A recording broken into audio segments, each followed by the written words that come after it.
Some people love deeply, think about their partners constantly, and want nothing more than to be close. Yet, the moment that closeness is reciprocated, they disappear. This withdrawal is a physiological reaction to the intimacy itself. It is a reflex triggered by the vulnerability of being reached for. Reaching toward them activates an ancient, deep-seated mechanism. In that moment, fleeing feels like the only available option. This is fearful avoidant attachment. In clinical literature, it is often called disorganized attachment because it lacks the consistent patterns seen in other styles. To understand why connection triggers a survival instinct to run, we have to look past relationship. Because an infant cannot survive alone, the brain equates isolation with physical danger. The attachment system exists to ensure proximity to a protector. This system acts as a biological alarm designed to keep the infant connected to their primary source of safety. In the 1970s, developmental psychologist Mary Ainsworth began testing this alarm system through direct observation. She developed an experiment called the strange situation, documenting how infants reacted to being separated from and then reunited with their caregivers. Ainsworth found that infants write a neurological code based on their caregiver's reliability. They adapt their behavior to create the best chance of maintaining connection. A consistent caregiver creates a secure code where the child learns people can be trusted.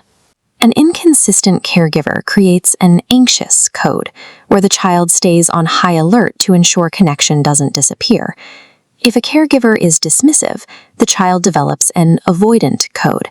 They learn that their needs are ignored and conclude they are safer relying only on themselves. Secure, anxious, and avoidant styles are all logical, functional adaptations to a predictable environment. However, researchers identified a fourth group of children whose behavior appeared entirely fragmented and illogical. This pattern emerges when the primary caregiver is simultaneously the child's source of comfort and their source of fear. This creates a biological double bind. The brain's proximity-seeking instinct commands the child to run toward the caregiver for safety, while the fear instinct commands them to run away. These two commands cannot be followed at once. The result is a neurological short circuit, a system crash where the brain's survival strategy collapses. This is the root of fearful avoidant attachment. It is a state where the brain attempts to hit the gas and the brakes at the same time. In adulthood, this manifests as an inexplicable need to flee when a relationship becomes intimate. The person is not reacting to their partner's current actions. They are experiencing a neurological echo of a past where closeness was synonymous with danger. These mixed signals are two competing survival instincts fighting for control of the body in real time. The act of pushing a partner away is a misguided biological attempt at self-preservation. This attachment style forces individuals to dismantle the very connection they want most. Framing this behavior as an adaptive survival mechanism changes how we interpret the rejection.